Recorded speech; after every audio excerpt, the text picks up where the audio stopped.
Welcome back to the show, everybody. This next story and segment is going out to island teens. Now, everybody out there watching, are you looking for something really, really cool and really fulfilling throughout your life to do this summer? Well, there's a really good opportunity for you because there is a new Artisan Experience program being put on by some very talented people and featuring some very talented people. Now, Denise Mendiola-Hertzlet is the project coordinator here, and Andrea Grajic is an illustrator. So very lovely to have you both here, ladies. Thanks for joining me. Thanks, Jason. Thank you. All right, Denise, you've pretty much got your own parking space here at KUAM because you're involved in so many different projects and initiatives here to make the island such a wonderful place. So what makes this opportunity so distinct? And how exactly do you define an artisan? Because that's such a broad term. It is a broad term, but it's something that's really close to our heart. We've been hanging around together for many months with these artists and artisans. Artisans are folks that provide traditional and modern craft making work. And so when you think of an artisan, you think of somebody that can make craft cheese, or somebody that makes a microbrew, or somebody that does traditional craft art. So it runs a big scope, but for us on Guam, we are limited in the types of artisans we can provide. So hence the summer training program for high school students or teens. So what it does is it matches up our local artists on Guam to these high school students that participate in the training program, and basically teach them their world. And so Andrea, as an example, is an illustrator.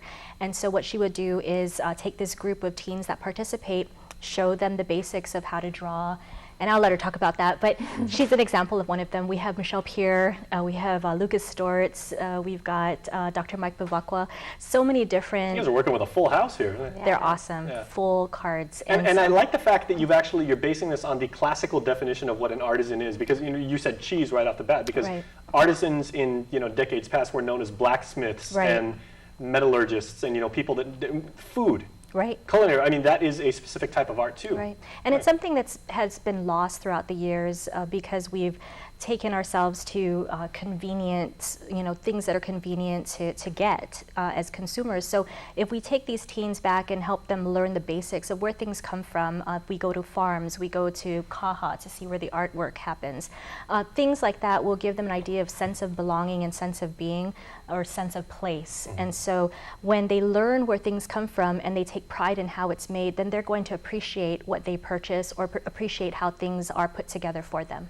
Now, Andrea, as a illustrator, how exactly do you find your craft and your passion? Because as a technical guy, I've actually wanted to see computer animation grow on the island for a lot of years, and I've wanted to teach it. Sometimes I've wanted someone to teach it, from a grassroots perspective, and hopefully bring that up. So, what's your area of expertise?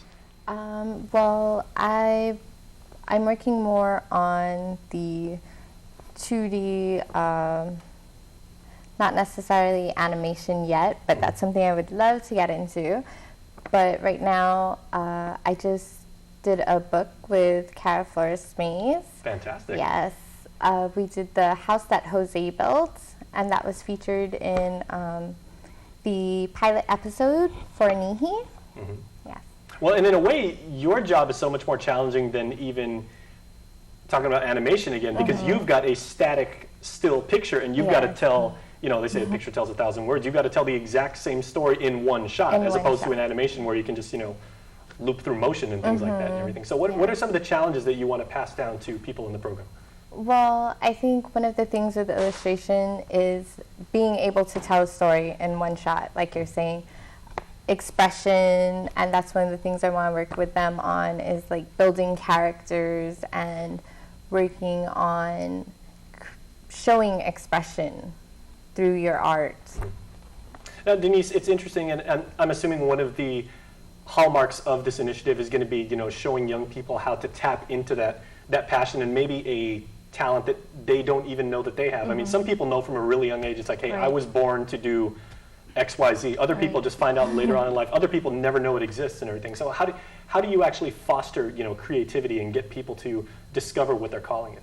Well, what we're doing in the training program is we have classes throughout the 4 sessions, and so what happens is they get to taste a little bit of different types of work. So they're going to be able to do acrylic painting. They're going to be able to do illustration. They're going to be able to do food preservation. They're also going to be able to do things like Chamorro history and dance. So even if they may not be interested in doing this later, they had a chance to experience it. And so it's basically opening up the world for them so they have more options.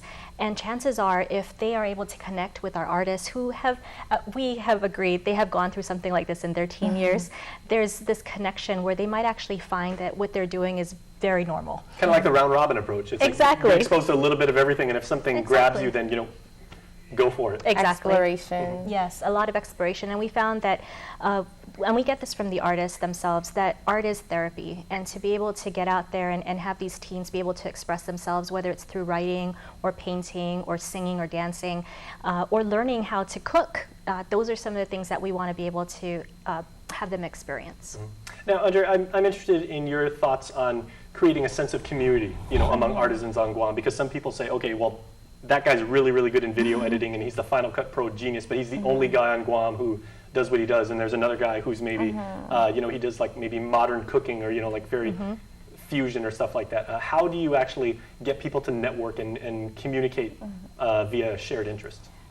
Well, I'm pretty lucky. I have a rather large group of friends, and a lot of us are artists. There's musicians, there's writers, there's poets. I'm pretty lucky with that. And we do try to share that with the community, like beyond the artists. Yeah. So it's all about, I think, right now we're really lucky because of social media. You'd be amazed at how many groups on Facebook and other social media sites there are made up of artists from Guam. Absolutely. The world has become so much smaller because of Facebook. Okay, so real quick, let's wrap up. How can people find out more information?